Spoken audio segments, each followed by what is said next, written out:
جو آدمی اللہ کے حکموں کو توڑے گا اس کی زندگی پریشان رہے گی. اب کوئی 3 کروڑ کی گاڑی میں بھی آئے گا نا اور نماز نہیں پڑھے گا اور حلال نہیں کھائے گا تو ہمیں پریشان نہیں کرے گی بڑے مزے میں نہیں. ہمیں پتا ہے اندر تڑپ رہا ہے, اس لیے کہ ہمیں قرآن نے بتا دیا کہ اس کی زندگی میں سکون نہیں ہے.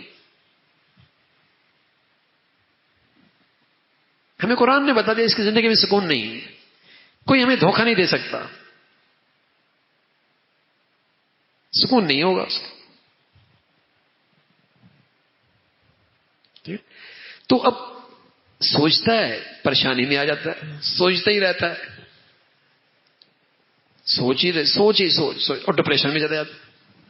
اور اللہ کے نبی نے کیا بتایا ڈپریشن کا حل؟ قسم خدا کی اگر یہ نسخہ استعمال کرو گے کبھی ڈپریشن نہیں ہوگا اور کبھی مایوسی نہیں ہوگی اور کبھی خودکشی نہیں کرو گے اگر یہ نسخہ استعمال کرو گے. آپ نے فرمایا من جعل ہمہ ہم الآخرہ کفاہ اللہ ہم دنیا. جو آدمی کل کے لیے جیے گا نا اور اس کی فکر رکھے گا اللہ اسے دنیا کے سارے غموں فکروں سے نجات نصیب فرما دے گا. اور جس کو اس کا غم نہیں لگا نا اس کو دنیا کے غم ہی لگے رہے گے, اس کو دنیا کی فکر ہی کھاتی جا رہی ہے. جس کو وہ غم لگا اسے کوئی غم نہیں لگے گا.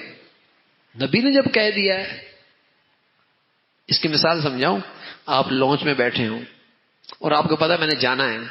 اب بہت ساری چیزیں آپ کو لانچ میں نہیں مل رہی لیکن آپ اپنے آپ کو تسلی دیتے ہیں یار گھر جا کے مل جائے گی نا, گھر جا کے مل جائے گی نا, تو پریشان ہوں گے, تسلی ہو جائے گی.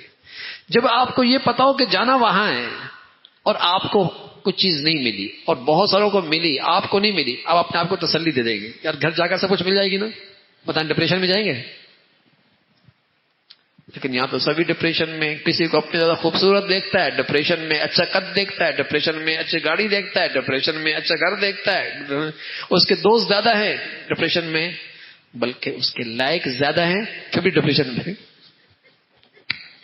ارے پاگل لوگ ہیں,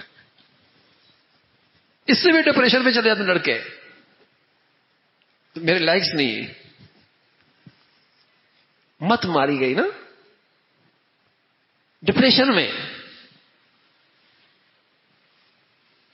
عجیب ہے.